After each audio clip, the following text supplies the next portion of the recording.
बताइए। जी, आज हम लोग हमारे सारे कार्यकर्ता अल्पसंख्यक कांग्रेस के, मेन कांग्रेस के, युवा के सारे लोग आज यहाँ पे पुराने बस अड्डे थिलर में इकट्ठा हुए हैं 3 अक्टूबर को।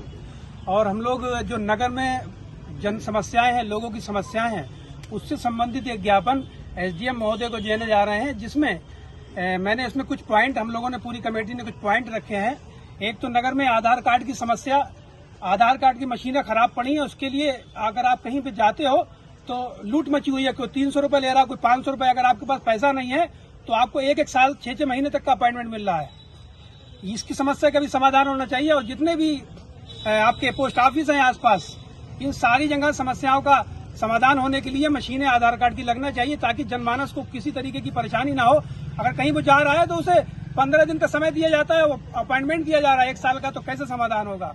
दूसरी समस्या है कि हमारे यहाँ जो जन्म प्रमाण पत्र बनाए जा रहे हैं नगर पालिका द्वारा, अगर 20 साल से नीचे वाला है उसका तो बनने में थोड़ी सी आसानी है, मगर जो 20 साल से ऊपर वाले लोग हैं उन्हें बनने में इतनी समस्या है कि ये पूछिए कि नगर पालिका का कर्मचारी आता है वेरिफिकेशन के लिए, तो अगर उसमें 2 लोगों के वेरिफिकेशन के लिए 2 लगाए गए हैं गवाह के, उन गवाहों की वेरिफिकेशन हो जाने के बाद, घर से सत्यापन हो जाने के बाद भी जो नगर पालिका की ईओ महोदया हैं वो वहां पे पर्सनली उन्हें गवाहों को बुलाती है। उन्हें गवाहों को बुलाने के क्या औचित्य है जब सत्यापन घर पे ही हो जा रहा। तो इस चीज का समाधान होना चाहिए कि किसी भी बड़े बूढ़े को जो गवाह बने उसे परेशानी ना हो, ताकि आगे गवाह आसानी से मिल सके। अगर ज्यादा ये कॉम्प्लिकेशन बनाएंगे तो कोई गवाह नहीं मिलेगा और ऐसे जन्म प्रमाण पत्र नहीं बनेंगे और लोगों के सरकारी काम बाधित होते रहेंगे। तीसरी समस्या है हमारी नगर में जो आवारा पशु घूम रहे हैं, उन पशुओं से ये समस्या आ रही है कि लोगों को नुकसान पहुंच रहा है, वो लोगों को चोटें मार रहे हैं, किसी के हाथ टूट रहे हैं, किसी की कमर टूट रही है और कई लोग तो मर भी चुके हैं, और लोगों से उन जानवरों को भी नुकसान है। तो हमारा ये निवेदन है सरकार से और एसडीएम साहब से कि इन आवारा पशुओं को उनकी सही जगह पर गौशाला में पहुंचाया है, जहां सरकार के लिए सरकार पैसा भेज रही है और उस पैसे का बंटरवाट हो रहा है। और जानवरों का आप देख सकते हैं, आपके हाईवे पर रोज ही एक आध कोई ना कोई एक्सीडेंट के थ्रू खत्म हो रहा है। तो ये चीजें खत्म होनी चाहिए, नगर में जो है व्यवस्था बिल्कुल सही तरीके से चले और जानवरों को उनकी सही जगह पर गौशाला में पहुंचाया जाए, जो सरकार की नीति चल रही है। और हमारी तीसरी और चौथी मांग है कि नगर की जो सड़कें हैं उनकी हालत बद से बदतर हो चुकी है। कंपनियां आती हैं, ठेका लेती हैं, ठेका लेने के बाद अपना पैसा सीधा करती हैं और सड़कें खोद के चली जाती हैं। वहां कीचड़ मट्टी के अलावा कुछ नहीं दिख रहा। रोज आदमी गिर रहे हैं, हाथ पैर टूट रहे हैं। और गलियों की तो हालत इतनी बदतर है कि मोटरसाइकिल 4 व्हीलर तो क्या, बड़ी गाड़ी तो क्या, मोटरसाइकिल और साइकिल निकलना भी दूभर है, आप निकाल ही नहीं सकते। और समस्या हमारी है ई रिक्शा चालकों की। जो ई रिक्शा चालक बाजार में हर जगह जाम देखने को मिल रहा है। मेन चौराहों पे ये अलग अलग जाते हैं तो हर जगह जाम है। एक एसडीएम साहब से हमारा निवेदन है कि ई रिक्शा चालकों के लिए एक अलग से स्टैंड बनाया जाए, जहां पे उनकी एक व्यवस्थित तरीके से खड़े होने की व्यवस्था हो, ताकि आम मानस को परेशानी ना हो। क्योंकि मरीज जा रहा है, कोई कहीं जा रहा है, आधे रास्ते बंद किए हुए हैं क्योंकि ई रिक्शा से काफी जाम लग रहा है। तो उससे भी निजात पाने के लिए, दिलाने के लिए जनता को एसडीएम साहब उस पर कुछ ना कुछ अपना ऐसा कुछ काम करें जिससे जनमानस को आसानी हो और सुविधा हो। और एक जो हमारा एक और पॉइंट है पीएम आवास से रिलेटेड। पीएम आवास बनाए तो जा रहे हैं, मगर कुछ पात्र लोगों को, जो पात्र लोग हैं उन्हें न देकर कुछ अपात्र लोगों को, जो मोटे पेट वाले हैं, उन्हें दिए जा रहे हैं। ऐसा ना करके जो पात्र लोग हैं उन्हें दिया जाए, सही से जांच हो।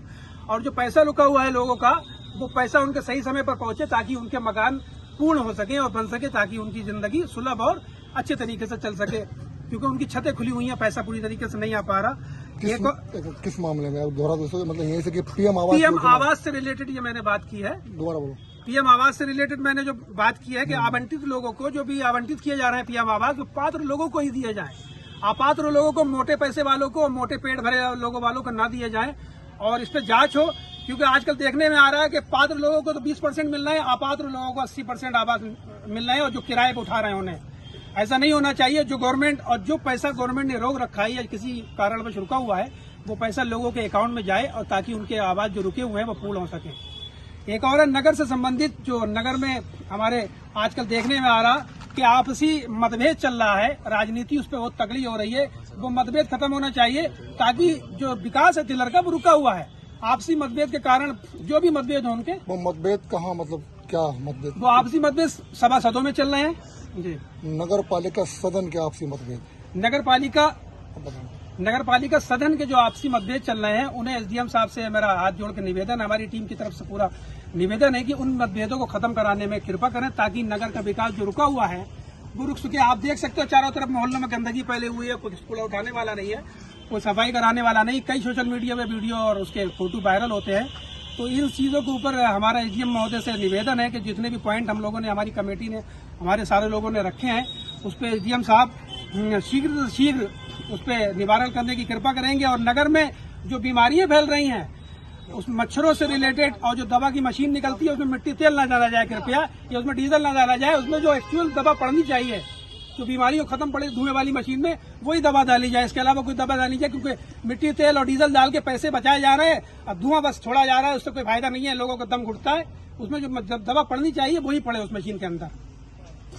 और मेरा एसडीएम साहब से बस यही निवेदन है, यही हमारी मांगे, हमारी टीम की मांगे हैं, ये मांगे पूरी हो और एसडीएम साहब इन मांगों पर यथाशीघ्र कुछ कार्रवाई करने की कृपा करें और जनहित को देखते हुए इन समस्याओं का समाधान करें। और जो मुद्दे लेके वही बोलो, ज्यादा नहीं। ठीक है, यहाँ तक सही है।